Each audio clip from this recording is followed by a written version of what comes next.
بسم الله الرحمن الرحيم فاذكروني أذكركم واشكروا لي ولا تكفرون صدق الله العلي العظيم وصدق رسوله النبي الكريم ونحن على ذلك من الشاهدين والشاكرين والحمد لله رب العالمين. وقال الله تبارك وتعالى في شان حبيبه إن الله وملائكته يصلون على النبي يا أيها الذين آمنوا صلوا عليه وسلموا تسليما. اللهم صل على سيدنا ومولانا محمد وعلى آل سيدنا ومولانا محمد وبارك وسلم. الصلاة والسلام عليك يا سيدي يا رسول الله وعلى آلك وأصحابك يا سيدي يا حبيب الله. الصلاة والسلام عليك يا سيدي يا نبي الله وعلى آلك وأصحابك يا سيدي يا رحمة للعالمين. تمام تعریفیں اللہ رب العالمین کی جو تمام مخلوقات کو پیدا کرنے والا. حمد و ثنا بیان کرتا ہوں اپنے پاک پروردگار کی جو گناہگاروں کے گناہوں کو معاف فرمانے والا. حمد بیان کرتا ہوں اللہ تعالیٰ عز و جل کی جس نے بندوں کی ہدایت کے لیے انبیاء و مرسلین کو مبعوث فرمایا. سب سے آخر میں اپنے پیارے محبوب نبی کریم رحمت للعالمین خاتم النبیین صلی اللہ تعالی علیہ وآلہ وسلم کو مبعوث فرما کے نبوت کے دروازوں کو بند کر دیا. درود و سلام حضور صلی اللہ تعالی علیہ وآلہ وسلم پر، آپ کے اہل بیت اطہار، آپ کے ازواج مطہرات اور آپ کے جان نثار صحابہ رضوان اللہ تعالی اجمعین پر درود و سلام. اللہم صلی علی محمد وعلی آل محمد وبارک وسلم. سبحان اللہ وبحمدہ سبحان اللہ العظیم. اللہ تعالیٰ کے فضل و احسان کے ساتھ آج کی یہ مجلس ذکر شہدائے کربلا کا انعقاد محترم المقام جناب امجد حسین صاحب، آپ کے فرزندوں نے، آپ کے اولاد نے، آپ کے اہل خانہ نے مل کے یہ کیا.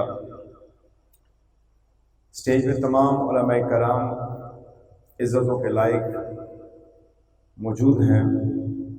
ان کی موجودگی میں حصول برکت کے لیے چند گزارشات پیش کروں گا. اہل بیت اطہار کی فضیلت آپ سنتے رہتے ہیں اور اہل بیت اطہار کی محبت کا درس قرآن میں بھی ہے. اللہ تبارک و تعالی نے بھی اس کی طرف مومنوں کو راغب کیا ہے. میرا پاک رب قرآن میں ارشاد فرماتا ہے قُلْ لَا أَسْأَلُكُمْ عَلَيْهِ أَجْرًا إِلَّا الْمَوَدَّةَ فِي الْقُرْبَى، کہ اجر رسالت دینے کی جب بات آتی ہے اور لوگ یہ ڈیمانڈ کرتے ہیں کہ آقا نبی کریم صلی اللہ علیہ وسلم حکم فرمائیں ہم آپ پہ اپنی جان مال اولاد نچھاور کر دیں، تو حکم الہی نازل ہوتا ہے کہ میرے نبی کو کسی چیز کی ضرورت نہیں ہے. اگر تم اجر رسالت دینا چاہتے ہو تو پھر کیا ہے کہ ان کی آل سے مودت و محبت کرو. الحمدللہ تعالی جماعت اہل سنت اور ہمارے ائمہ اہل سنت و جماعت اہل بیت اطہار سے جو محبت فرماتے ہیں اور جس طرح سے محبت کا انداز بتایا ہے، اور اسی طرح ہی ہم اہل سنت محبت کرتے ہیں اہل بیت اطہار سے اور صحابہ کرام رضوان اللہ تعالیٰ اجمعین سے۔ اعلیٰ حضرت نے اس کے اوپر پورا باب باندھا ہے اہل بیت کی محبت کے اوپر، اور پھر آپ نے جو عقیدت پیش کی ہے، جو نذرانہ عقیدت پیش کیا ہے، اس کے اندر عقیدت اہل بیت واضح ہو جاتی ہے۔ تیری نسل پاک میں ہے بچہ بچہ نور کا، تو ہے عین نور تیرا سب گھرانہ نور کا۔ تو ہم اہل سنت محمد و آل محمد و اصحاب محمد صلی اللہ تعالی وسلم سے جو محبت کرتے ہیں، الحمدللہ وہ بالکل چاند اور سورج کی طرح روشن ہے۔ میرے آقا نبی کریم صلی اللہ تعالی وسلم امام حسن و حسین سے بے پناہ محبت فرماتے، اور اس کے اوپر سینکڑوں احادیث مبارک گواہ ہیں۔ اور وہ عظیم ہستی، وہ حسین جنہوں نے کربلا کے اندر وہ کارنامہ سر انجام دیا جو رہتی دنیا تک یاد رکھا جائے گا، باطل کے سامنے سر کو نہیں جھکایا، اور باطل فاسق و فاجر کے ہاتھ میں ہاتھ نہیں دیا، کیونکہ وہ حسین کوئی عام حسین ہے، وہ کوئی عام شخصیت ہے۔ اس کا معیار اور اس کی فضیلت، اس کو تو بیان کرنے والے بیان کرتے رہیں، زندگیاں ختم ہو جائیں گی، ذکر حسین ختم نہیں ہوگا۔ وہ حسین جن کا جھولا جبرائیل جھلائیں، وہ حسین جن کا لباس جنت سے آئے، وہ حسین جنہیں صحابہ کاندھوں پہ بٹھانا اپنی شان اور عظمت جانے، وہ حسین جب روز جمعہ مسجد میں آ جائیں تو میرے آقا منبر چھوڑ کے خطبے کو روکے آقا حسین کو سینے سے لگا لیں۔ وہ حسین جن کے متعلق میرے محبوب نے ارشاد فرمایا، الحسین منی و انا من الحسین، میں حسین سے ہوں اور حسین مجھ سے ہیں۔ تو میرے دوستو، آپ کی فضیلت، برکتیں اور آپ کے جو فضائل ہیں وہ بہت زیادہ ہیں، لیکن دیکھنا یہ ہے کہ ہم آقا حسین کے نقش قدم پہ بھی چل رہے ہیں یا نہیں۔ آج اس چیز کی یاد دہانی کے لیے نعمان صاحب نے آج کا یہ انعقاد کیا کہ شہیدان کربلا جو کام کر کے گئے ہیں، ہمیں بھی اس کے اوپر کھڑا ہونا پڑے گا۔ وہ کیا کام تھا؟ میرے دوستو، آج پرفتن زمانہ ہے، فحاشی اور یعنی عروج پہ ہے، بے پردگی عام ہے، سود اور رشوت کا بازار گرم ہے، انصاف ملتا نہیں۔ یہ جو معاشرتی چیزیں ہیں، ان کے معاملات تو سب کے سامنے ہیں، لیکن سب سے بڑا جو میں بات جس پہ کرنا جا رہا ہوں کہ اس زمانہ میں جس میں میں نے اور آپ نے آنکھ کھولی، جس کے اندر میرے اور کان سن رہے ہیں، میرے اور آپ کی آنکھیں دیکھ رہی ہیں، اس زمانے کے اندر میرے نبی کی ناموس پہ حملہ ہوا اور جگہ جگہ پہ ہو رہا ہے، اور یہ سلسلہ رک نہیں رہا۔ میرے اور آپ کے نبی صلی اللہ تعالی وسلم کا بنایا ہوا قانون جو شریعت ہے، اسی شریعت کی کو بچانے کے لیے آقا حسین کربلا کے اندر جاتے ہیں، شریعت کو بچانے کے لیے گئے۔ اور جب اس شریعت جو پورا ایک قانون ہے، جو ایک پورا لا ہے، جس کو امپلیمنٹیشن کرانے کے لیے خلفائے راشدین نے، جس میں خلیفۃ المسلمین خلیفہ اول سیدنا ابوبکر صدیق رضی اللہ تعالیٰ عنہ، اور سیدنا عمر بن خطاب رضی اللہ تعالیٰ عنہ، سیدنا عثمان ذو النورین رضی اللہ تعالیٰ عنہ، اور سیدنا حیدر کرار رضی اللہ تعالیٰ عنہ، آپ نے جو فقید المثال کردار پیش کیا، شریعت مطہرہ کے اوپر جو پابندی اور جس قانون کو بچانے کے لیے، جس قانون کی امپلیمنٹیشن کے لیے، جس کے نفاذ کے لیے، شریعت مطہرہ کے پرچار میں اور اسے قائم کرنے کے لیے اور اسٹیٹ کی رٹ کو قائم کرنے کے لیے جو قدم جناب ابوبکر صدیق نے اٹھایا تھا، عمر فاروق، عثمان ذو النورین اور حیدر کرار رضوان اللہ تعالی اجمعین نے اٹھایا تھا، وہی رٹ کربلا کے اندر میرے آقا حسین نے قائم کی تھی، اور شریعت کی پاسداری کے لیے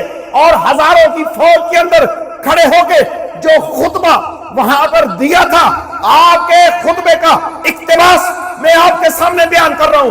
بیروت کی ایک کتاب میں، بیروت کے اندر میں نے عربی کی ایک کتاب کے اندر آقا حسین کے خطبے کو جب پڑھا تو دل شاد ہو گیا، اور میں نے کہا الحمدللہ مولا الحمدللہ تو نے مجھے سنی گھرانہ کے اندر پیدا کیا ہے کہ سنیوں کے سالار، سنیوں کے امام آقا حسین نے کربلا میں کہا یزیدیوں سنو، یہ حسین علی کا بیٹا کربلا میں شریعت کی پاسداری کے لیے آیا ہے، شریعت کے پہلے پاسبان کا نام ہے جناب ابو بکر، اور دوسرے کا نام ہے عمر بن خطاب، اور تیسرے کا نام ہے حضرت عثمان، اور چوتھے کا نام ہے حیدر کرار، اور میرے بھائی جناب حسن بھی اس میں شامل ہے جنہوں نے شریعت کی پاسداری کی۔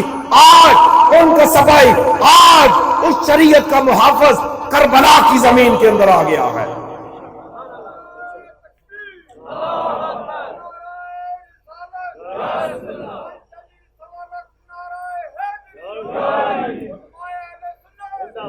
تو میرے دوستو وقت مختصر ہے، نماز عشاء سے پہلے میں نے اپنا پیغام دینا ہے کہ آج کے دور کے اندر مسلمان اپنی دولت، جائیداد، ترقی، کامیابی کی طرف جا رہا ہے، اور آج کے ہی ایک دور کے اندر ایک ایسے نوجوان کو میں نے دیکھا ملا جس نے نہ اپنا گھر دیکھا، نہ اس معصوم بچے کو دیکھا۔ جب شریعت کی بات آئی، جب قانون کی بات آئی، اور ایک لائن اور بدبخت گورنر، حاضر گورنر نے جب کہا نبی کے قانون کو، نبی کی شریعت کو، نبی کے لا کو، نبی کی بنائی ہوئی شریعت اور تقاضوں کو جب اس نے کہا کہ یہ کالا قانون ہے، تو پھر وہی غیرت مند سنی اٹھتا ہے۔ الحمدللہ جب بھی کوئی اٹھا ہے تو سنی اٹھا ہے، شریعت کے اوپر پہرا دینے والا بھی سنی ہے، مرنے والا بھی سنی ہے، اور سنت پہ چلنے والا بھی سنی ہے۔ وہی اہل سنت کا ایک سپوت اٹھتا ہے جسے ملک ممتاز حسین غازی شہید کہتے ہیں، اور کہا ملعون تیری زبان سے یہ لفظ نکلے ہیں، میں اتمام حجت کرتا ہوں، بتا تو نے یہ لفظ کہے ہیں۔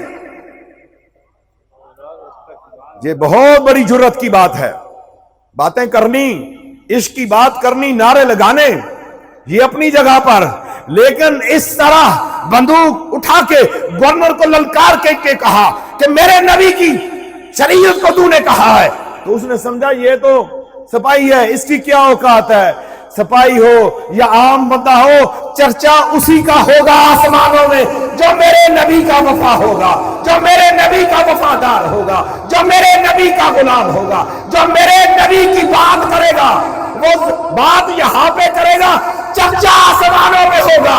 میرے رب نے ارشاد فرمایا ہے فَاذْكُرُونِي أَذْكُرْكُمْ، تم مجھے یاد کرو میں تمہیں یاد کروں۔ تو اس آیت کریمہ کے اوپر مفسرین نے لکھا ہے کہ جہاں اللہ کے ذکر کی بات ہوگی اور اسی آیت کے ساتھ ذکر رسول کی بھی بات ہوگی۔ تو میرا دوستو پھر ممتاز غازی نے یہ نہ دیکھا کہ میرے گھر کے اندر کون لوگ ہیں، میرے ماں باپ ہیں، میں آج بھی جب ان کے والد گرامی کو ملتا ہوں تو میں ان کے چہرے کی زیارت کرتا ہوں، میں کہتا ہوں کتنے عظیم بیٹے کا عظیم باپ ہے، کہ کیسی تربیت تھی اور کس طرح سے آپ نے اپنے بچے کی سنیت کے اس دائرہ کار کے اندر وہ اخلاقی قدروں کے اوپر تربیت کی ہے کہ ہم اپنی ذات کی بات آئے تو ہم اس کے لیے نہ جانے کیسے کیا کر دیتے ہیں۔ ہمارے والد کو کوئی کہے، ہماری ماں کو کوئی کہے تو ہم کس طرح سے اس کے ساتھ لڑتے اور جھگڑتے ہیں۔ آپ نے دیکھا پوری دنیا کے اندر کس طرح کی گستاخیاں ہوئیں، اور جب اس قانون کو بدلنے کے لیے حضرت علامہ مولانا خادم حسین رضوی رحمۃ اللہ تعالیٰ نے اپنا سفر اختیار کیا تو مجھے انہوں نے فون پہ کہا کہ میں اسلام آباد آ رہا ہوں، تو میں نے کہا آئیں، سینے سے بھی لگائیں گے اور جان بھی قربان کریں گے میرے نبی کے لیے، میرے نبی کی ناموس کے لیے، میرے نبی کے اصحاب کے لیے، اہل بیت کے لیے۔ جو شخص بھی قدم بڑھائے گا انشاءاللہ یہ بندہ ناچیز فقیر اس کے ساتھ ہے۔ یہ وقت ہے، دیکھیں آج پوری دنیا کے اندر، سویڈن کے اندر، دوسرے ممالک کے اندر، پاکستان میں بھی قرآن کی بے حرمتی ہوئی، اور یقیناً آپ کے دل دکھے، پوری امت مسلمہ کے دل دکھے ہیں، لیکن انصاف یہ کرنا ہے میں اور آپ قرآن سے محبت کتنی کرتے ہیں. یہ اس وقت کی جو ضرورت ہے کہ ہم نے قرآن کو چھوڑا ہے, حضور کی سنت کو ہم نے چھوڑ دیا, جس شریعت کی بات ہمیں علماء نے بتائی ہے اس چیز کو ہم چھوڑ چکے ہیں. تو میرے دوستو ہمیں اس کی طرف جانا ہوگا. میں ابھی ایک فاتحہ کے لیے گیا تو ایک نوجوان نے ایک 2 3 4 سوال کیے, میرے ساتھی بھی ساتھ تھے. انہوں نے کہا جی کہ ہم اہل سنت کہلاتے ہیں تو بہت سے کام ہمارے سنیت سے ہٹ کے جا رہے ہیں اور ان کے اوپر مجھے کچھ آپ کی طرف سے رائے چاہیے. ان میں یہ تھا کہ ایک شخص بندہ 40واں جمعرات ہم کرتے ہیں تو اس کے بارے میں آپ کا کیا خیال ہے؟ میں نے کہا آپ 40واں کریں, جمعرات کریں, روز ختم دعائیں. ہمارا عقیدہ ہے کہ ہم جو ایصال ثواب کرتے ہیں اس کا اجر و ثواب ہمارے مرحومین کو ملتا ہے. آج اس مجلس کا جو ایصال ثواب ہوگا وہ شہدائے کربلا کو ہوگا, حضور صلی اللہ علیہ وسلم آپ کی ساری امت کو ہوگا, نعمان صاحب کے دادا دادی کے لیے, ان کے خاندان کے لیے, جتنے حاضرین ہیں سب کے لیے ہوگا. اجر و ثواب تو منع ہی نہیں ہے, یہ آپ کسی وقت بھی دعا کر سکتے ہیں اور کسی وقت بھی اہتمام کر سکتے ہیں. اگر کسی کے پاس کچھ بھی نہیں تو وہ خود ہی شام کھانا لے کے بیٹھ جائے, سورہ فاتحہ سورہ اخلاص پڑھے 3 بار اور ایصال ثواب کر دے تو اللہ اس کا بھی اجر و ثواب پہنچائے گا. دعا کرنا کہاں منع ہے, دعا تو ہر وقت جائز ہے, لیکن وہ طریقے جس کی وجہ سے ہم اللہ تعالیٰ کی نافرمانی میں چلے جائیں اس کی طرف میں نے جو ابھی جواب دیا تھا اسی کو میں دوبارہ کوٹ کر رہا ہوں کہ ایک یہ ہے کہ قرضہ لے کر آپ کبھی بھی ایسا کام نہ کریں. زندگی کا کوئی پتہ نہیں ہے کہ آپ قرضہ لے لیں, ادھر سے 40ویں کی محفل سے جانی ہے, قرضہ دے دیں اور ہم نے اتنے پیسے اس پہ خرچ کرنے ہیں. ایک مسئلہ یہ ہے کہ آپ بالکل قرضہ لے کے اپنا 40واں جمعرات اور اس قسم کے معاملات نہ کریں, آپ مقروض اپنے آپ کو نہ کریں. دوسرا مسئلہ اس میں یہ ہے کہ اگر وارث نے ورثہ چھوڑا ہے, اس نے کوئی نگد پیسہ چھوڑ دیا جو گھر کے کسی ایک بڑے بیٹے کے پاس تھا یا اس کی بیوی کے پاس تھا, اب اس سارے کام کے اندر کیا دیکھا جاتا ہے جو عمومی طور پہ ہوتا ہے کہ گھر میں جو پیسہ وارث نے چھوڑا اسی پیسے سے پہلے دن کا کھانا بنا دیا, اسی سے جمعرات کر دی, 10واں کر دیا, 40واں کر دیا. یہ بالکل قطعاً جائز نہیں ہے کیونکہ یہ وراثت ہے. اگر 2 بٹن بھی مرنے والا چھوڑ کے گیا, 2 بٹن بھی چھوڑ گیا, اس کے لیے بھی 2 بٹن ہیں, وارث 3 4 یا 5 ہیں, 2 وارث ہوں تو پتا چل گیا کہ ان میں چلا جائے گا, لیکن وارث زیادہ ہیں تو ان کے اوپر بھی افہام و تحفیم کے بعد ان 2 بٹن کا بھی فیصلہ کیا جائے گا کہ یہ کس کو دینے ہیں, باقی اس کو یہ حق معاف کریں گے. یہ 2 بٹن تھے والد کے, تو بغیر ورثاء کی اجازت کے اور وراثت کا مال تقسیم کیے بغیر آپ نے پیسہ خرچ کر دیا, مال خرچ کر دیا, تو پھر خرچ کرنے والا جواب دہ ہوگا. یہ بہت اہم چیز ہے اور اس کی طرف توجہ چاہیے. ہم شریعت کی بات کرتے ہیں, ہم آج اکٹھے کس لیے ہوئے ہیں کہ ہم شہدائے کربلا کی بات کریں. شہدائے کربلا نے کیا کام کیا تھا؟ میرے نبی کی سنت کو بچانے کے لیے کام کیا. لیکن آج سنت کی بات پہ جائیں تو سنت سے تو ہم دور بھاگتے ہیں. میں 2 چیزیں معاشرے میں دیکھ رہا ہوں. ایک, جب بندہ بہت خوشحال ہوتا ہے, آزاد ہوتا ہے, اسے بالکل اللہ تعالیٰ بھول جاتا ہے, اور جب وہ بہت مجبور ہو جاتا ہے, بے بس ہو جاتا ہے, تو پھر وہ بڑا ہی آوزاری کرتا ہے. یہ 2 مثالیں آپ کے سامنے رکھ رہا ہوں. میں چاہتا ہوں کہ میرے آج کے نوجوان میرے نبی کی سنت کے پابند ہو جائیں, میرے پاک پروردگار کے ذکر میں مشغول ہو جائیں, والدین کے فرما بردار ہو جائیں, نبی کے وفادار ہو جائیں. وہ کس طرح ہوگا؟ ایک باپ میرے پاس آتا ہے, وہ کہتا ہے کہ میرا بیٹا گمراہ ہو گیا ہے, یہ راستے سے ہٹ گیا ہے, یہ نافرمانی کرتا ہے, آپ برائے مہربانی اس بچے کو جو ہے کسی دینی درسگاہ میں رکھ کے اس کی تربیت کر دے. لیکن اب وقت چونکہ گزر چکا ہے, اب تربیت کا وہ زمانہ اور وہ ماحول چلا گیا. جب تربیت ہونی تھی ماں کی گود کے اندر, تربیت ہونی تھی گھر میں چلتے وقت, اس کو چلانا تھا, ذکر سکھانا تھا, نبی کی سنت کو سکھانا تھا, لیکن تربیت نہیں ہوئی.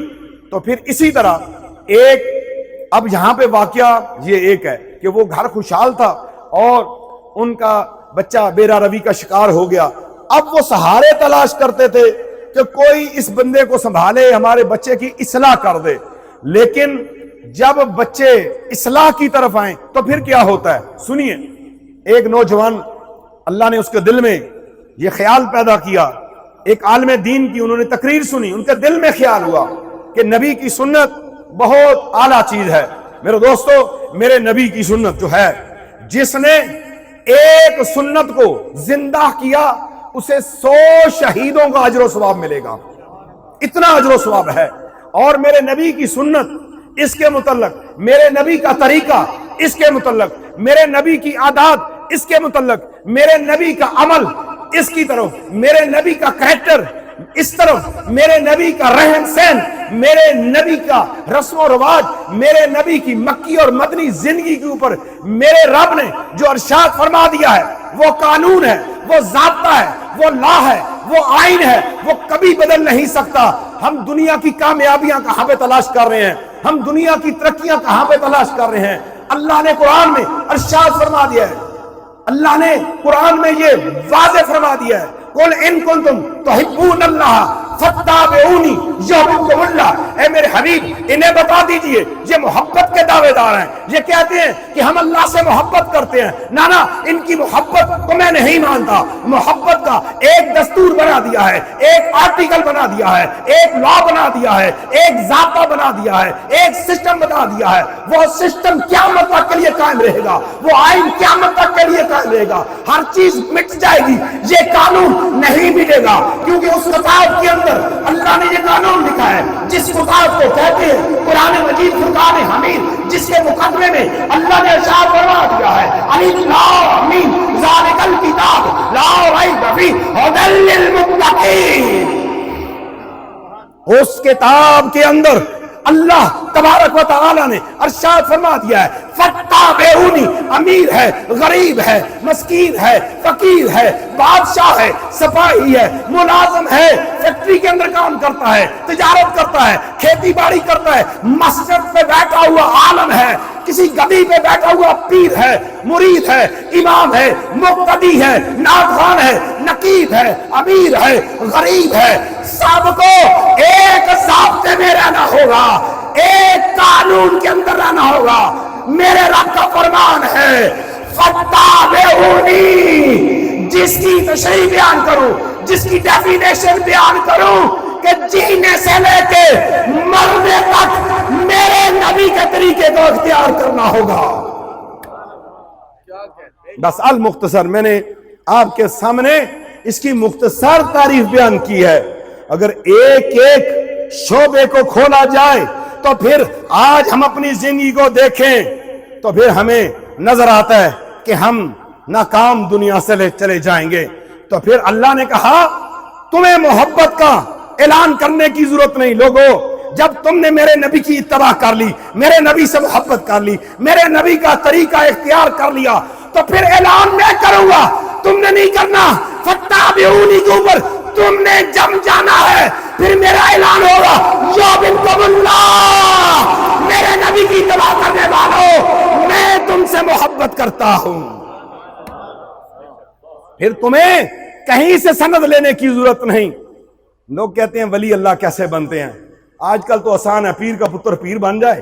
گدی ہے، بڑی گدی ہو، دربار ہو، چادریں چڑھ رہی ہوں، ڈولیاں وہاں پہ آ رہی ہوں، ڈالیاں آ رہی ہوں، اور وہاں پہ پیسہ آ رہا ہو. نہیں، پیر کے لیے بھی وہی شریعت ہے، وہی دین ہے، وہی قرآن ہے، وہی آئین ہے جس کے اوپر اس کو کار بند رہنا پڑے گا.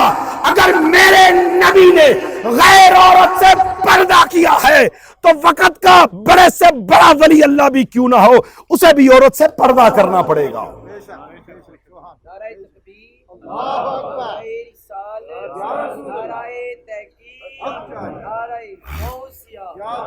اگر شریعت کی بات ہے، اگر شریعت کی بات ہے، اگر شریعت کی بات ہے، دین کی بات ہے، تو پھر میرے نبی سے بڑھ کر کون سا گھرانہ ہوگا؟ اور پھر وہ گھرانہ جس پہ اللہ کی وحی نازل ہوئی اور جس مقدس گھر میں آپ تشریف فرما، وہاں پہ اللہ کی وحی کا نزول، اللہ کی رحمتیں برکتیں نازل ہو رہی ہیں۔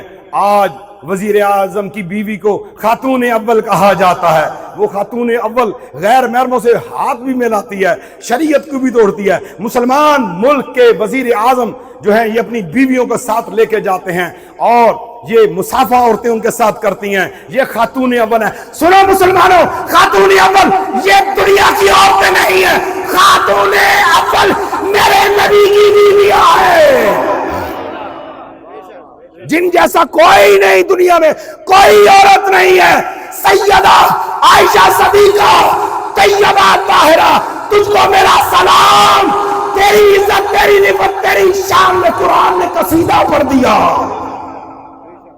ان جیسی بیویاں کہاں تلاش کرو گے جنہیں ازواج مطہرات کہا گیا ہے، امت کی مائیں۔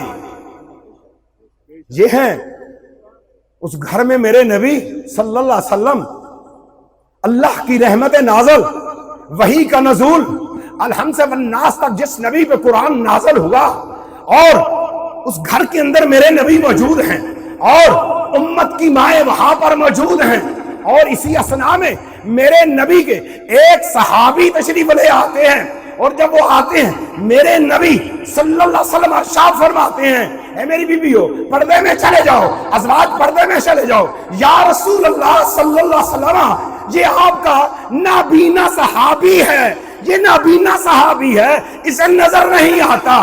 میرے نبی نے ارشاد فرمایا اسے تو نظر نہیں آتا، تمہیں تو نظر آتا ہے، تم تو آنکھ والی ہو۔ اور میرے نبی کی پاک بیویوں کے لیے پردے کا حکم ہے، تو پھر وہ کون پیر ہے جو بے پردگی کرے گا؟ جو پیر بے پردگی کرے گا، نہ سنت سے اس کا رشتہ ہے، نہ خلافت راشدہ سے اس کا تعلق ہے، نہ اہل بیت کے ساتھ تعلق ہے۔ میرے عزیزوں، میری بیٹی اور بہنوں، میرے نبی کی دین کی بات کرنی ہے، شرعیت کی بات کرنی ہے، تو پھر ذرا کربلا کی طرف بھی دھیان کرنا کہ اس علی کی بیٹی نے امت مسلمہ کی عورتوں کو پردہ بچانے کے لیے کس طرح سے اپنے بھائی حسین کے ساتھ وہاں کھڑے ہو کے پہرا دیا۔ آج اتنی بے پردگی ہو گئی ہے، آج تو عام خواص میں بھی بے پردگی ہے۔ جب ہم پنجاب کی طرف جاتے ہیں وہاں پہ اتنی زیادہ پیر پرستی ہے کہ عورتیں باہر نکل کے پھول ڈال رہی ہوتی ہیں اور وہ پیر کا ہاتھ پکڑ کے سمجھنا وہ ثواب سمجھتی ہیں۔ میرے دوستو، عالم دین ہو، وقت کا غوث کتب اور ابدال ہو، قاری ہو، کوئی بھی ہو، وہ عورت سے بے پردگی میں بالکل وہ اس کے ساتھ نہیں مل سکتا۔ سنیے، پردے کے اوپر میں نے کتابیں پڑھی ہیں، میں نے اپنے مرشد کی خدمت میں رہ کے دیکھا ہے، آپ فرماتے ہیں پردہ ضروری ہے۔ آج دیکھیے پتا چلتا ہے کہ ہماری بچیاں اور بیٹیاں ادھر چلی گئیں، کوئی کدھر چلی گئی، اس کی وجہ کیا ہے؟ ہم نے قرآن و سنت کو چھوڑ دیا، ہم نے بچیوں کو سیرت طیبہ سیدہ عائشہ پڑھانی تھی، سیرت فاطمہ پڑھانا تھا، لیکن آج ہم نے انہیں یہ تعلیم نہیں دی۔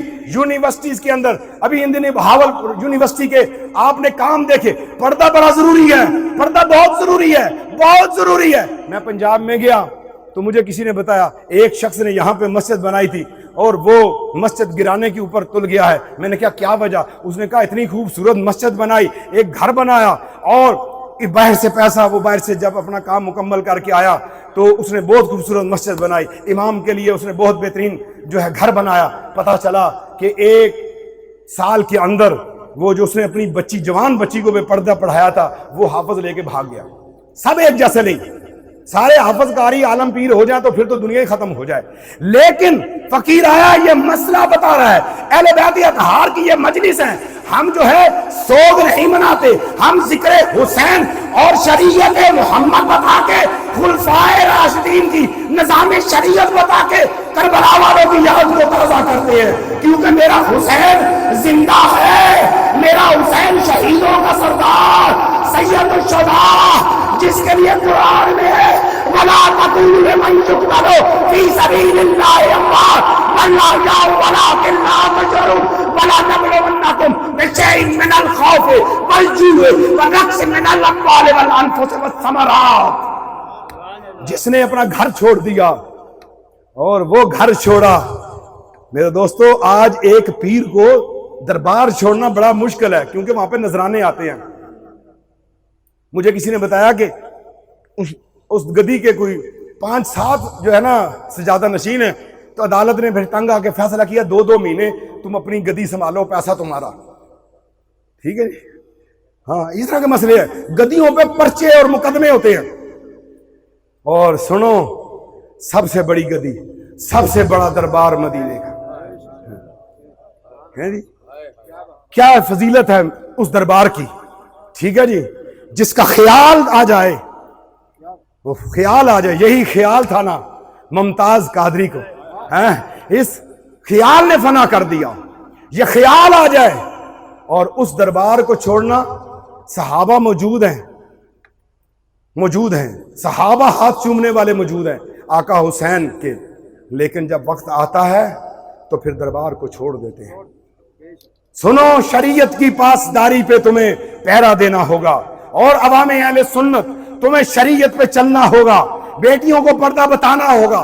بیٹیوں کو پردہ بتاؤ، شریعت کی سمجھ آ جائے. بیٹیوں کو حسین پڑھاؤ، بیٹیوں کو زینب بن علی پڑھاؤ، بیٹیوں کو شہیدان کربلا پڑھاؤ. جہاں حسین کی شہادت پڑھاتے ہو، سنو، اس کربلا کے اندر میرے حسین کے کما پیش 71 رفقائے کار، ایک روایت میں 82 رفقائے کار شہید ہوتے ہیں، اور اس میں میرے آقا علی کے 8 بیٹے شہید ہوتے ہیں، اور ایک کا نام ہے ابو بکر بن علی، ایک کا نام ہے عمر بن علی، ایک کا نام ہے عثمان بن علی. شہیدان کربلا، آپ پہ میرا سلام ہو. لیکن ہمیں دور رکھا جاتا ہے. یاد رکھو، اہل بیت و اصحاب لازم و ملزوم ہے. ایک ہاتھ کے بغیر چارہ نہیں، دونوں ہاتھ چاہیے. تو اہل بیت کو ماننے والوں، اصحاب ذی شان وہ عظمتوں کے ستارے ہیں. میرے نبی کے فرمان کا مفہوم ہے، کسی ایک کی اتباع کرو گے نجات پا جاؤ گے. اور اہل بیت کشتی نوح کی مانند ہے، جو اس میں سوار ہو جائے گا ہلاک ہونے سے بچ جائے گا. اس سے مراد کیا ہے؟ اس سے مراد یہ ہے، کشتی اہل بیت سے مراد اس شریعت کی پاسداری ہے جس کے اوپر میرے آقا حسین نے اتنی بڑی قربانی دی ہے. آج ہم ساری رات میلاد کرتے رہیں، ذکر کرتے رہیں، جا کے سو جائیں، فجر کی نماز ہی نہ پڑھیں، پھر کیا فائدہ؟ اس کا کوئی فائدہ ہے کہ ساری رات جاگتے رہے، نماز فجر نہیں ملی؟ لوگ آتے ہیں، وہ مجھے کہتے ہیں، ایک شخص میرے پاس آیا، انہوں نے کہا پیر صاحب حساب کریں، میرے 200 روپے گم ہو گئے. میں نے کہا پہلی گل ہے، حساب کرنا گناہ ہے، حرام کام ہے حساب کروانا، نجومیوں والے کام کرانے لوگوں کے. ان کا کام ہے بابوں کا فتویٰ. یہ فتویٰ نہیں لگائیں گے تو پھر ان کی ہٹی کیسے چلے گی؟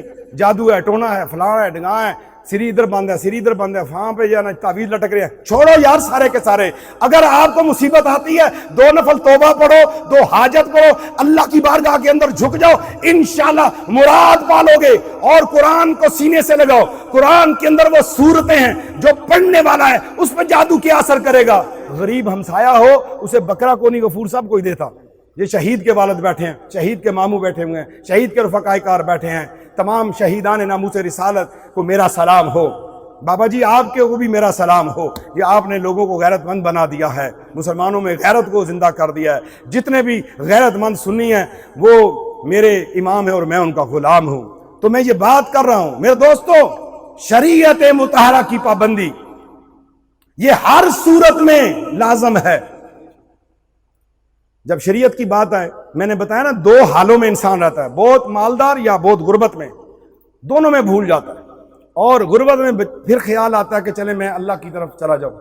اسی طرح ایک نوجوان، اسے داڑھی نصیب ہو گئی، اس نے داڑھی کی نیت کر لی، داڑھی بڑھنا شروع ہو گئی.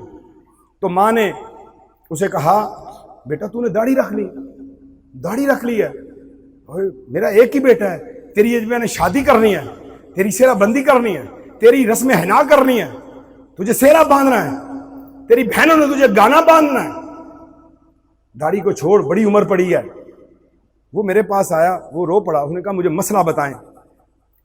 آپ اس والدین کی اطاعت کا حکم دیتے ہیں، قرآن کا مسئلے سناتے ہیں، وبالوالدین احسانا، اپنے ماں باپ کے ساتھ بھلائی کرو. سنو، کفر کے علاوہ ہر صورت میں ان کی تقلید جائز نہیں ہے، ان کی بات مانو، لیکن اللہ اور اس کے رسول کے بعد ماں ہے، پھر والد ہے، اس کے بغیر چارہ نہیں۔ پاکستان ابھی اگست جا رہا ہے، سنو میں اسی کے ریفرنس میں یہ بات کروں، پاکستان 2 قومی نظریے پہ لیا تھا، ٹھیک ہے، قرارداد پاکستان ہم بچوں کو پڑھاتے ہیں، 7ویں 8ویں سے شروع ہو جاتی ہے، میں نے بھی پڑھی ہے اسکول میں، کالج میں، یونیورسٹی میں جا کے پڑھی ہے قرارداد پاکستان۔ اس وقت کے مسلمان علماء نے یہ پہلی چیز دی تھی کہ یہاں پر ہندو رہتے ہیں، ان کا اور مسلمانوں کے رسم و رواج الگ ہیں، 2 قومی نظریہ، 2 قومیں۔ سننا یہ مسئلہ غور سے، یہ صرف ہندو کا مسئلہ نہیں ہے، جب مسلمان کے مقابلے میں 2 قومی نظریہ آئے گا، اس سے مراد صرف ایک ہندو نہیں ہے، پوری دنیا کا کفر ہے، اور اس کے مقابلے میں پوری دنیا کا مسلمان ہے۔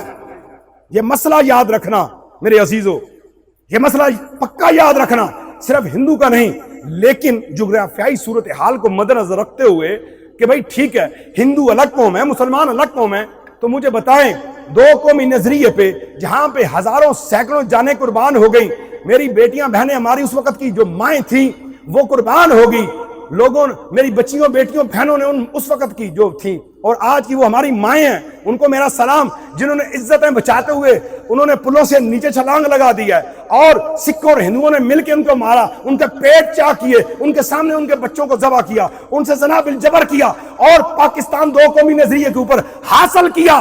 جس پاکستان کو 2 قومی پہ نظریے پہ حاصل کر کے میں اور آپ اس پاکستان کے اندر آزاد سانسیں لے رہے ہیں، اس پاکستان کے اندر ماں کہتی ہے بیٹا داڑھی کٹا دو، ابھی میں نے گانا باندھنا ہے، گانا باندھنا ہندو کی رسم ہے، تاریخ نکال لے، میرے نبی کی اولاد کی شادیاں ہوئی، حسن و حسین کی شادیاں ہوئی، صحابہ کی شادیاں ہوئی، کسی ایک کے اندر علماء بتا دے، فقہا بتا دے، مجتہد بتا دے، سارے مسلمانوں کو کہتا ہوں، مسلمانوں مجھے بتاؤ کس رات میں رسم حنا کی گئی تھی، اور کب گانا باندھا گیا تھا، کب دولہے کو سالیوں میں لا کے دودھ پلایا گیا تھا، اور کرسی چڑھائی کی کب یہ جو ہے وہاں پہ لے گیا، کہاں پہ وہ 100,000 اور 5,000 روپیہ لیا گیا، عورتوں کے اندر غیر محرموں میں دلہا اور اس کے دوست کو آ کے کھڑا کر دیا گیا، اور بتاؤ جس ملک کو 2 قومی نظریے پہ لیا گیا اس ملک کے اندر ہندوؤں کی رسم ادا کرتے ہو،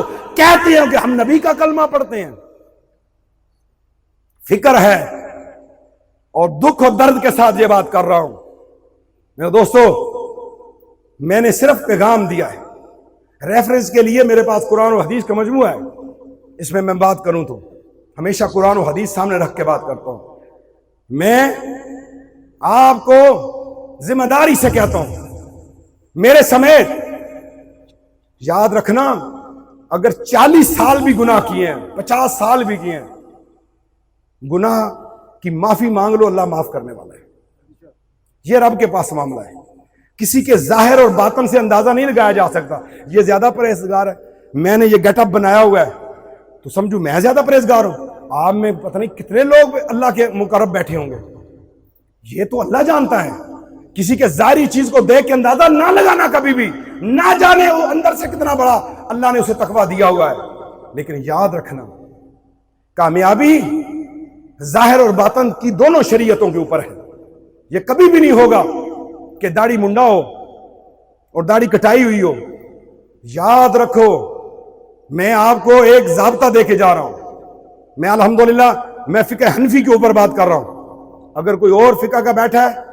میرا سلام، وہ آپ ان ائمہ کی بات پہ بے شک اپنا عقیدہ قائم رکھیں، میں فقہ حنفی پہ بات کر رہا ہوں، فقہ حنفی کے اندر امام کی شرائط میں سے ایک مٹھ داڑھی جو ہے یہ ضروری ہے، ہم نے تو بالکل داڑھی منڈے آگے کھڑے کر دی ہیں، سنت کی بات کرتے ہیں، نہیں، 2 رنگی چھوڑ دے یک رنگ ہو جا، جب آتی ہے بات جنازے کی تو اس وقت بھی یہی حال ہوتا ہے، علماء دین بیٹھے رہے، آپ کا پسندیدہ ہونا چاہیے، نہیں، پسند وہ ہوگا جسے میرے اللہ نے پسند کیا ہے، پسندیدہ وہ ہوگا جسے میرے نبی نے پسند کیا ہے، پسندیدہ وہ ہوگا جس نے شریعت کو پسند کیا ہے، پسندیدہ وہ ہوگا جو فقہ پہ قائم ہے، اور پسندیدہ وہ ہوگا جو میرے نبی کے اصحاب کی راہ پہ ہوگا، میرے نبی کے سارے صحابہ با شرع و با شریعت تھے. ایک صحابی کو بھی ثابت کر دیں کہ ان کی داڑھی نہیں تھی تو مجھے بتا دیں. آپ جیتے اور میں ہارا.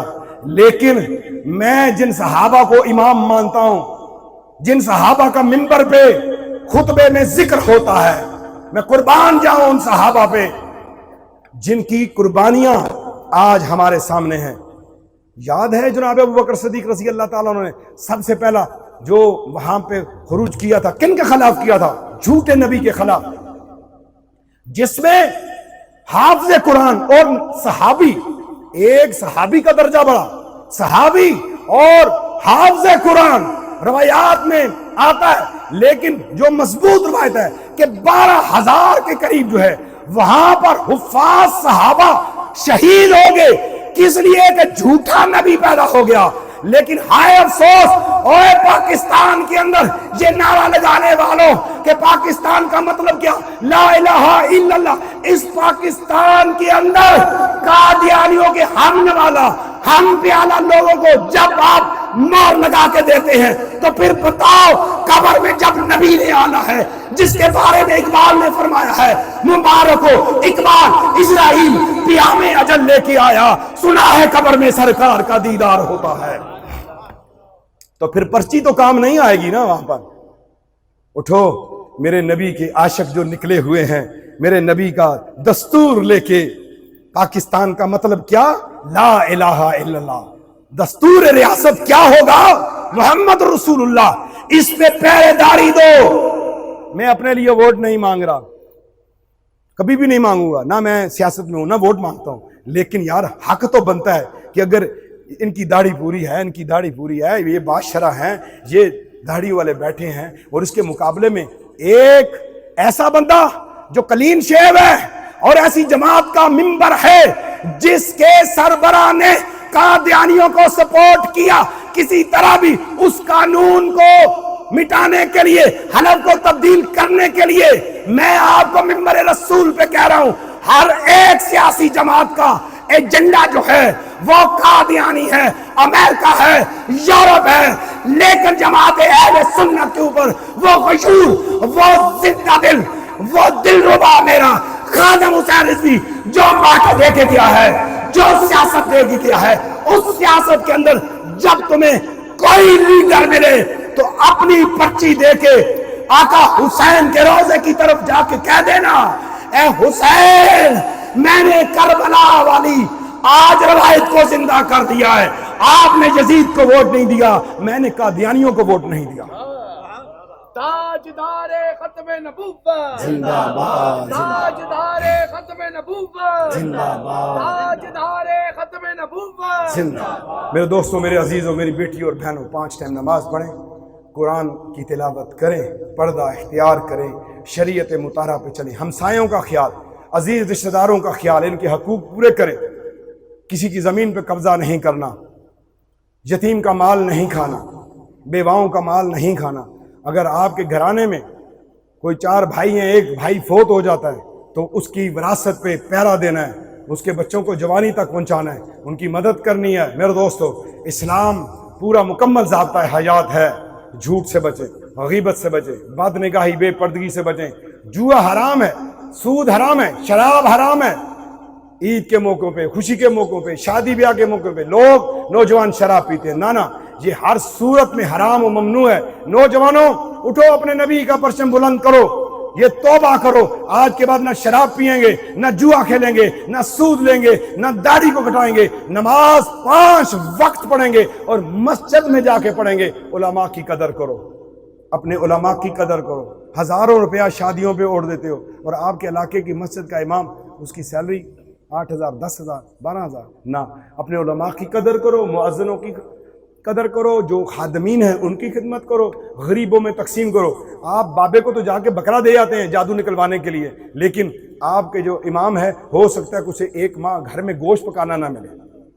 ایک دفعہ میں جگہ تھا تو میرے ساتھ ایک اٹک کے عالم دین تھے, وہ رو پڑے, کھانا آیا. میں نے کہا کیوں رو پڑے ہیں؟ یقین میں آپ کو ممبر رسول پہ بات بتا. وہ کہتے ہیں مجھے دعوت ملتی ہے, جب کھانا آتا ہے میرے آنسو نکل پڑتے ہیں کہ 3 ماہ ہو گیا میرے بچوں نے چھوٹا گوشت نہیں کھایا، 3 ماہ ہو گئے ہیں۔ کہتے ہیں میں یہاں پر 11 سال سے خدمت سر انجام دے رہا ہوں اور 8,000 میری تنخواہ ہے۔ رو کے مجھے انہوں نے بتایا تھا علماء کی قدر کرو، اہل سنت آپس میں اتحاد پیدا کرو، اگر اتحاد ہوگا تو انشاءاللہ یہ جو جتنے بھی یہ آندھی طوفان میں اڑتے یہ آپ کو نظر آ رہے ہیں یہ ختم ہو جائیں، کیونکہ آپ حق پہ ہیں، کیوں آپ قرآن والے ہیں، آپ سنت والے ہیں، آپ نبی کے اصحاب والے ہیں، آپ نبی کی اہل بیت والے ہیں، آپ نبی کے اولیاء کو ماننے والے ہیں۔ بھائی مسئلہ کیا ہے؟ خامی کسی ایک میں ہو سکتی ہے، ساری اہل سنت تو غلط نہیں ہو سکتی۔ کوئی ایک قبر کی طرف منہ کر کے سجدہ کرتا ہے، وہ ایک بدبخت ہو سکتا ہے۔ ہمارے ائمہ نے تو نہیں کہا کہ قبر پہ جاؤ فاتحہ پڑھو وہاں پہ دعا کرو، بس کوئی ایک ہو سکتا ہے۔ سارے پیر اور فقیر اور علماء تو نہیں، یہ علماء بیٹھے ہیں نا، یہ سارے علماء بیٹھے ہیں، ان کے چہروں پہ کتنا سونا باغ مصطفیٰ سجا ہوا ہے۔ آؤ ہم دین مصطفیٰ کی غلامی کر لیں، آؤ ہم در مصطفیٰ کی غلامی کر لیں۔ اس در کا تو در باں بھی جبرائیل امی ہے۔ اللہ مجھے اور آپ کو عمل کی توفیق عطا فرمائے۔